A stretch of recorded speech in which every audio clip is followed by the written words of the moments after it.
You have seen the Jungle Room and heard the stories about Graceland. But there is one part most visitors never get to see. Riley Keough is done staying quiet about it. No ghost stories, just the real reason Elvis's private upstairs has stayed locked for so long.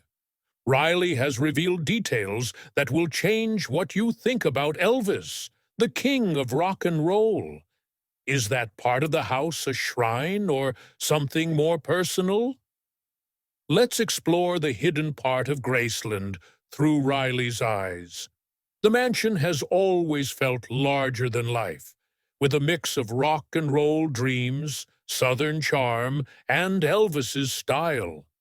While tours go on and fans snap selfies in the Jungle Room, one part of the house remains untouched.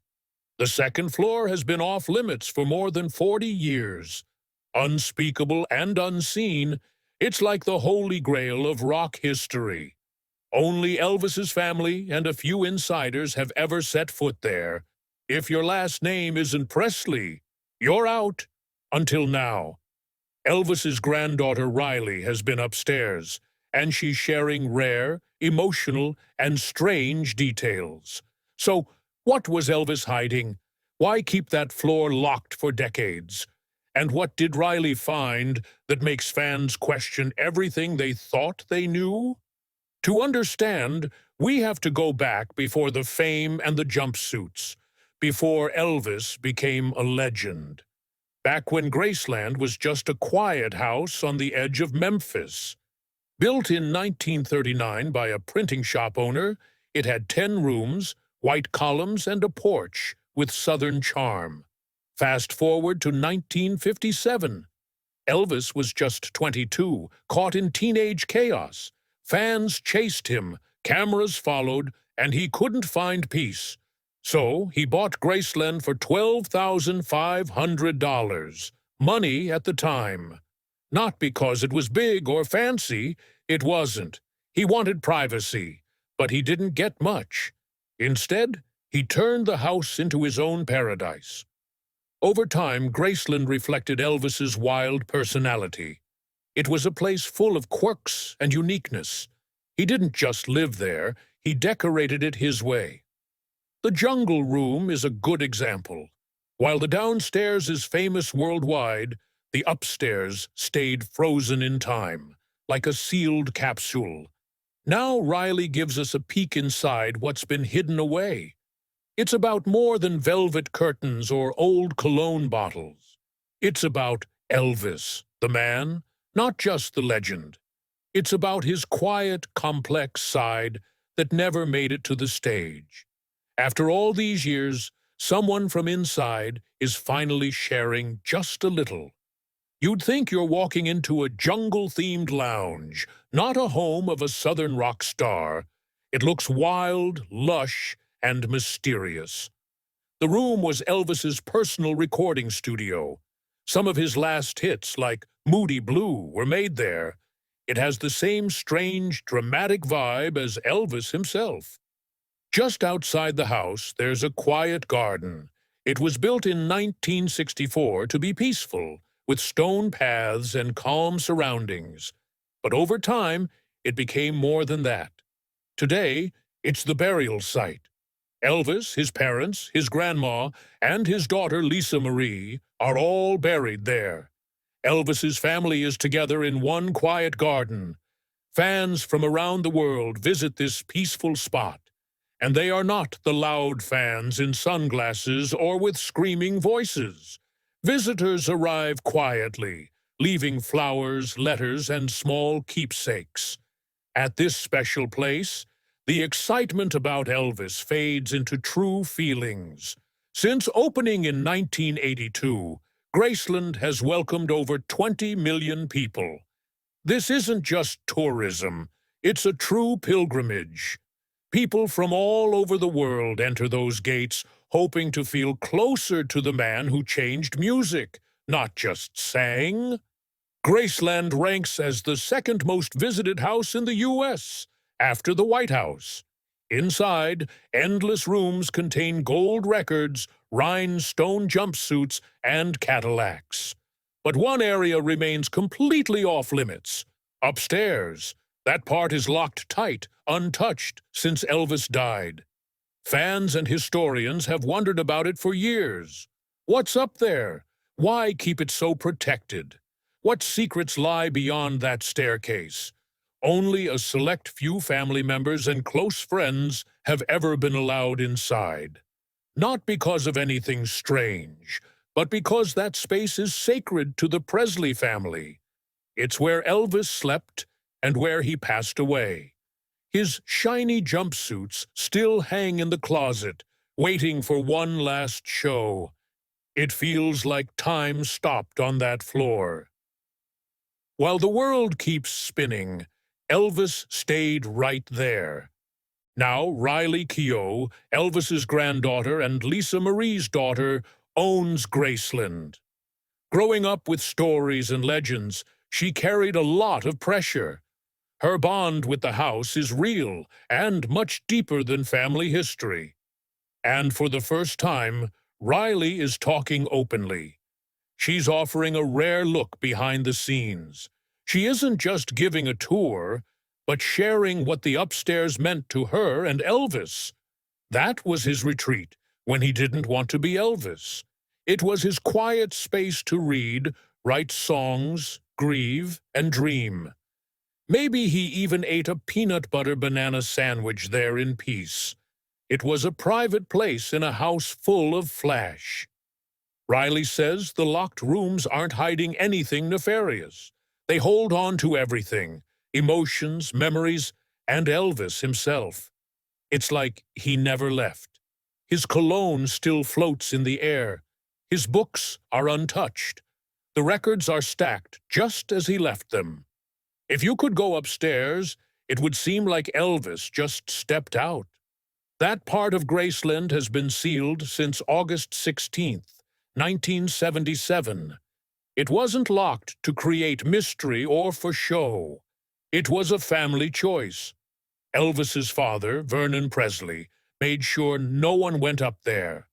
The reason he kept it hidden wasn't out of shame, but because that floor wasn't part of the show. It was home. When Vernon said it was locked, he meant it. The entire upper level hasn't been touched. It's not restored or decorated to look vintage, not even dusted. The clock above Elvis's bed still shows the exact time paramedics arrived. While tourists wandered through the downstairs halls taking pictures, Riley Keough, Elvis's granddaughter, quietly tiptoed where no guide led. She and her cousins weren't allowed up there, but kids always find a way. The main rule was, look, don't touch, and mostly they obeyed.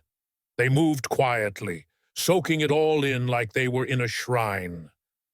Riley's strongest memory wasn't the jewelry or the bed. It was a small, dimly lit room, Elvis's study. Dark wood panels lined the walls. Bookshelves overflowed with topics like numerology, Christianity, and Eastern mysticism. A spiritual mix, like a buffet. But the real prize was the notebooks. Pages filled with Elvis's handwritten notes. Some looked like prayers. Others were messy and hard to read. Random thoughts, song lyrics, quotes he jotted down in the moment. One page just had the word free written over and over. It's a hit to the chest, isn't it? There were also artifacts, personal items that told stories. His bed still had silk sheets. His nightstand held a well-worn Bible with notes in the margins. The other nightstand had bottles of pills, some still full. Under the bed was a shoebox with a label that said, "Don't open this." Naturally, Riley opened it. Inside were old, unscented letters. One was addressed to Lisa Marie. Another said, "To whomever finds this after I'm gone." Those letters changed Riley's view of him. Elvis wasn't just lonely. He was searching for something that he never quite found. Then there's the bathroom, the place where Elvis passed away.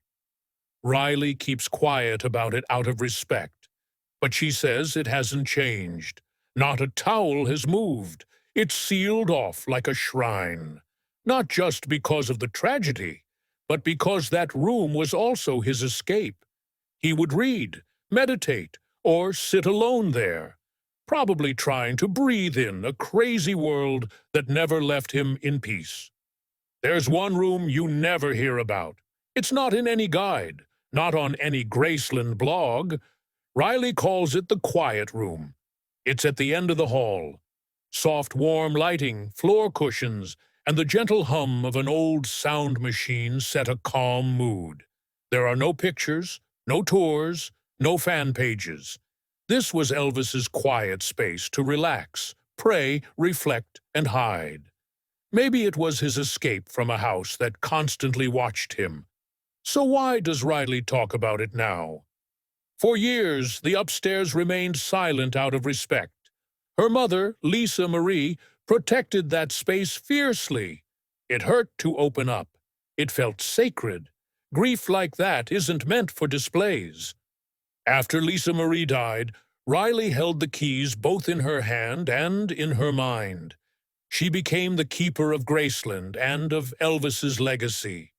She believes it's better not to turn this into a photo opportunity or a way to profit from pain. Her goal is to help others see the man behind the icon.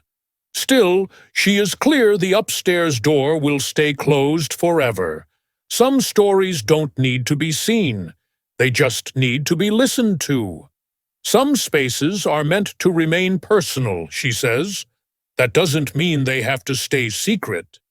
Now, let's consider the wildest Elvis theory. You've heard it, right? That Elvis faked his death, used a secret tunnel under Graceland, moved away somewhere, or became a janitor in Kalamazoo. Fans have all kinds of ideas. It sounds crazy, but there's something about that sealed floor, the frozen clock, and an untouched towel that fuels whispers. If anyone could pull off disappearing for good, it might be Elvis himself. Dead or alive, he never truly left. This story stays alive because of more than just fan theories. The details about Elvis's last days draw questions. He became very private, almost like he was preparing for something big. Graceland is also part of the mystery. It's a huge estate with rumors of a secret tunnel built just for him. Some say it runs from the house to the back of the property. Others think it goes under the meditation garden and out in the woods behind the estate. Some believe it was his way out of the public eye, or even a secret escape route. Supporters point to Elvis's change in the 70s. He grew more paranoid. He checked the house for bugs and limited public appearances. He mostly stayed on the second floor. This wasn't just about avoiding fame. It looked like he wanted to disappear. The official Graceland blueprints show no sign of a tunnel. Still, the mystery remains. The plans don't show the second floor either, but everyone knows it's definitely there. This makes people wonder what else is being hidden. Some former staff have completely denied the tunnel exists, while others make vague comments like, "There are things even we didn't see." The Presley family has never spoken about any secret passage, not in interviews, books, or documentaries. Still, devoted fans try to connect the dots. In 1987, a journalist claimed he snuck onto the property and found a concrete entrance near the back carport. No photos or proof backed the story, but it spread quickly. Once it was out, it was nearly impossible to ignore. After that, sightings began. Just a year after Elvis died, someone who looked very much like him was seen at Memphis International Airport. The man used the name John Burroughs, a fake name Elvis had used while touring. Local news reported it, but officials shrugged it off as coincidence. Still, that report kicked off a wave of stories claiming Elvis was alive and well. One of the most famous sightings happened in 1984 when a tourist taking photos at Graceland captured a man working behind the house. He looked older and heavier, with big sunglasses, and resembled how Elvis might have looked had he aged naturally. The photo was studied from every angle, but Graceland has never identified the man. So, does the tunnel exist? Was Elvis really gone? No one can say for sure, but the more you hear, the harder it becomes to dismiss the idea that he may have escaped on his own terms. If anyone could disappear and start fresh somewhere quiet, it was Elvis. He had money, fame, and a large estate, rumored to have a secret tunnel. Of course, there was. Why would he fake his death? By the late 70s, Elvis was in poor health, struggling with medication and the stress of fame. Peace and quiet likely seemed perfect. Fake deaths are like celebrities deleting social media and moving to the woods. So why does this idea stay alive? His final months were strangely quiet. No tours, no interviews. He stayed mostly upstairs at Graceland, which is still closed to visitors. Even his granddaughter, Keough, doesn't deny the rumors. She says she's here to protect what mattered to Elvis, not to explain him. Elvis spent his life in the spotlight, but some believe his biggest secret was what he kept off stage. He had more kids than the world knew about. After Elvis died in 1977, his only official child, Lisa Marie, inherited Graceland and everything else.